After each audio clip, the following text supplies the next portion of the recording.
오늘이 3월 첫 번째 주일입니다. 날씨가 화창하고 봄의 기운이 느껴집니다. 엊그제 운전하다가 신호 대기를 하면서 잠깐 멈췄는데 노숙자로 보이는 그 캐네디언 남자 한 분이 다가왔습니다. 그분한테 예수 생명 전도지와 투니 동전 하나를 건네주면서 God bless you 이렇게 축복을 해주었습니다. 코로나 팬데믹에 많은 사람들이 고통스러워하고 노숙자들도 이렇게 늘어나는데 우리가 할 수 있는 일이 그렇게 제한적입니다. 우리 주변에서 할 수 있는 그런 간단한 일을 찾아 하면서 하나님 나라가 이루어지기를 함께 기도하기를 원합니다. 요나가 니느웨 성에서 하나님의 심판을 선포하자 니느웨 백성들이 금식하며 통회에 자복하고 악한 길에서 돌이켰습니다. 니느웨 성을 걸어서 한 바퀴 돌려면 며칠을 걸어야 되죠? 사흘길을 걸어야 됩니다. 그런데 요나는 며칠 동안 복음을 선포했습니까? 하루 동안 심판의 메시지를 외쳤습니다.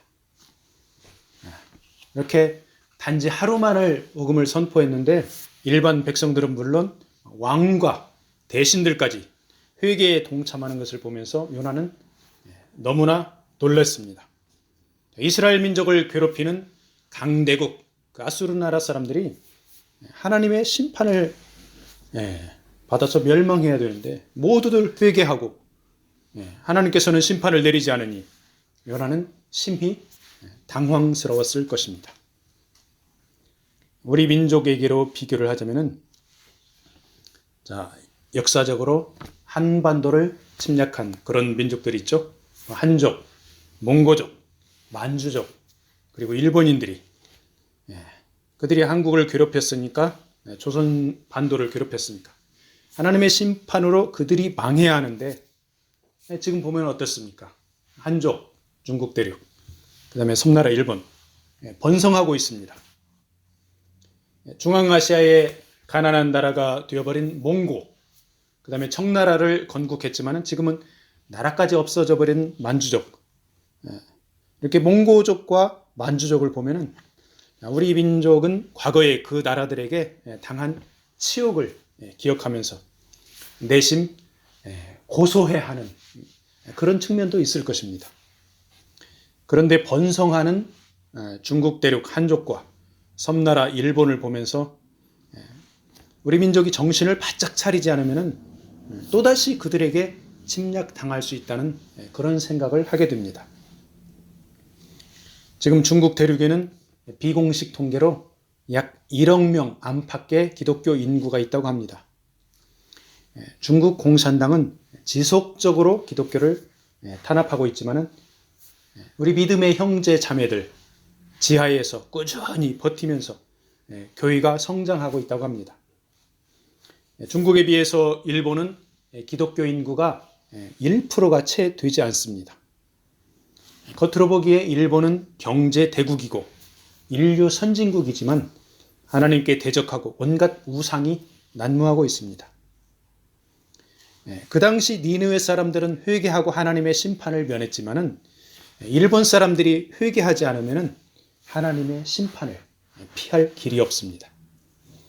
하나님의 교회를 핍박하는 중국 공산당 역시 하나님의 심판을 받을 것입니다. 그런데 크리스찬 한족들이 지하교회에서 나라와 민족을 위해서 기도하고 있습니다.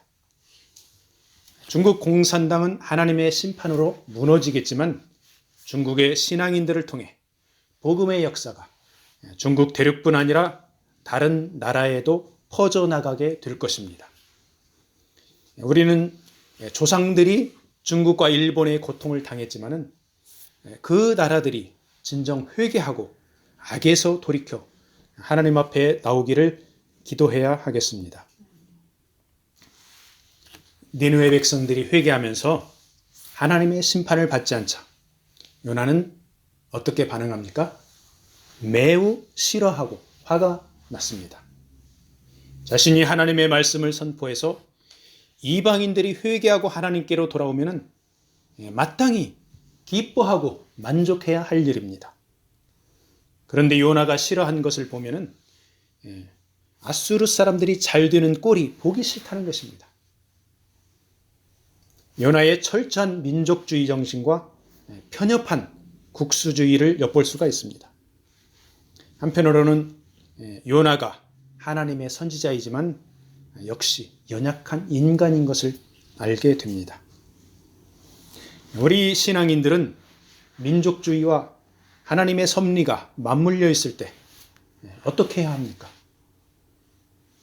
일본 제국주의에 대항한 3.1 독립운동 대표자 33명 중 절반 16명이 기독교인이었습니다. 이들은 신앙심과 민족주의가 일치하여서 일본 제국주의와 맞서 싸웠습니다. 일본 제국주의는 그 당시 조선인들과 중국인들을 억압하고 하나님의 교회를 핍박하면서 하나님 나라에 심하게 반하는 나라였습니다. 당시 기독교인들이 3.1 독립운동처럼 신앙심과 민족주의가 일치하여 일제에 대항한 경우가 상당합니다. 그런데 신앙과 민족주의가 일치하지 않을 때, 그런 때는 큰 그림을 보고 하나님 나라 관점에서 하나님의 뜻을 말씀에 비추어 찾아야 합니다. 회개하는 니느웨 사람들을 바라보며 요나가 매우 싫어한 것은 하나님 나라 관점이 아닌 민족주의적 관점 내지는 자기 자신의 관점이 매우 강했기 때문입니다. 하나님이 선포하라고 한 메시지를 듣고 회개하는 니느웨 백성들을 보며 싫어하는 요나, 이 요나와 오버랩되는 인물이 신약성경 누가복음 15장에 나옵니다. 아버지에게 미리 받은 재산을 위지에서 허랑방탕하며 다 탕진하고 돌아오는 둘째 아들을 아버지가 송아지를 잡아 잔치를 해주면서 반갑게 환영을 해줍니다. 큰아들은 밭에 나가서 열심히 일하다 집에 돌아옵니다. 집에 가까이 와보니까 집에서 동생을 환영하는 잔치를 해주고 있는 것을 알게 되었습니다. 이때 큰아들의 반응이 어떻습니까? 분노를 합니다. 화가 납니다. 집에 안 들어가려고 합니다. 이 큰아들과 요나 서로 공통점이 있습니다. 요나는 하나님께서 이방인의 회개를 받아주자 싫어하고 화를 냈습니다. 큰아들은 아버지가 방탕한 둘째 아들이 잘못을 뉘우치고 돌아오는 것을 환영하자 역시 싫어하고 화를 냈습니다. 요나와 큰아들은 자기 자신들만의 기준으로 이방인을 바라보고 동생을 판단했습니다. 요나는 이방인 니느웨 백성들이 이스라엘 민족보다 잘 되는 것이 못마땅했습니다. 큰아들은 방탕한 동생이 아버지에게 매맞고 혼나야 하는데 그렇지 않고 환영받는 것이 못마땅했습니다. 요나도 연약한 인간이고 큰아들 역시 마찬가지며 우리들 역시 그런 존재들입니다. 우리를 힘들게 하고 괴롭힌 사람들은 하나님의 벌을 받아 고통스럽게 되기를 바라는 마음이 누구에게나 다 있을 것입니다. 그러나 우리 하나님께서 원하는 것이 무엇입니까? 누가복음 15장 32절에서는 즐거워하고 기뻐하는 것이 마땅하다고 말씀하고 있습니다. 누가복음 15장 32절을 제가 읽어드리겠습니다. 이 네 동생은 죽었다가 살아났으며 내가 잃었다가 얻었기로 우리가 즐거워하고 기뻐하는 것이 마땅하다 하니라. 죄 가운데서 방탕하게 살면서 죽어가던 가족은 물론 이방인들이 다시 돌아올 때 하나님 나라 관점으로 바라보고 기뻐하고 즐거워하는 것이 마땅한 줄로 믿습니다. 요나는 니느웨 백성들의 회개를 보고 기뻐하기는커녕 대놓고 하나님께 불만을 토로하며 기도합니다. 자비하신 하나님께서 니느웨 사람들을 심판하지 않은 것을 바라면서 차라리 자신의 생명을 거두어 달라고 기도하는 요나의 기도는 물고기 뱃속에서 기도하던 때와 너무나도 다릅니다. 물고기 뱃속에서는 어떻게 기도했습니까?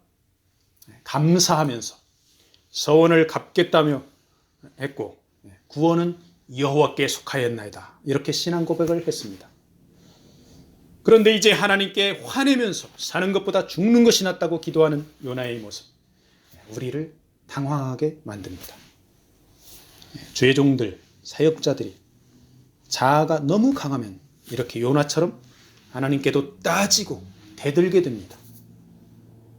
요나는 금식하며 회개하고 악에서 돌이키는 니느웨 사람들을 뒤로 하고 성 밖으로 나가버립니다. 요나가 제대로 된 사역을 하려면 니느웨 사람들과 최소한 몇 달 동안을 성 안에서 동고동락하며 그들에게 하나님의 길을 차근차근 가르쳐야 했습니다. 사도 바울은 소아시아에서 복음을 전하고 양육하고 가르치면서 제자 삼고 교회가 세워지면 다른 곳으로 이동하여 또 복음을 전했습니다. 하나님의 교회가 세워지는데 최소 몇 달 내지는 1년 이상의 시간이 걸렸습니다. 요나는 하나님의 메시지를 전하고 나서 후속 조치를 전혀 취하지 않았습니다. 니느웨 사람들은 성읍에서 회개하고 있는데 하나님의 종 요나는 성읍에서 나와버립니다. 성 밖으로 나오더니 자기를 위하여 초막을 짓고 자기를 위하여 초막을 짓습니다. 마치 구경꾼처럼 니느웨 성읍에 무슨 일이 일어나는 것을 보려고 앉아 있습니다. 요나의 마음속에는 아마도 하나님께서 혹시 심판을 내리지 않을까 하는 그런 미련이 남아 있었던 것 같습니다. 우리가 살고 있는 캐나다, 이 캐나다는 물론 미국이나 전 세계 온갖 죄악이 들끓고 있습니다. 어찌 보면 우리 크리스찬들은 너무도 약한 존재들이고 세상 사람들이 죄를 짓는 것을 구경만 할 수밖에 없는 그런 상황이기도 합니다. 그렇지만 죄 가운데 빠져 헤매이는 영혼들을 보며 애통하는 심령으로 기도는 할 수 있습니다. 우리 각자가 서 있는 곳에서 믿음 가운데 최선을 다해서 살며 기도는 할 수 있습니다. 삶의 현장을 벗어나서 다른 사람들을 구경하고 관망하는 자세로 세상을 바라보면 우리의 가치관이 왜곡되고 하나님 나라 관점을 갖기가 어렵습니다. 이렇게 구경꾼처럼 성 밖에서 성읍을 보고 있는 요나에게 하나님께서는 박넝쿨을 준비하여 시원하게 해줍니다. 요나의 철부지 같은 행동에도 하나님은 인내하시며 시원한 환경을 제공하여 요나의 괴로움을 덜어줍니다. 우리는 삶의 현장에서 철부지 같고 내 마음에 안 드는 사람을 얼마나 많이 만납니까?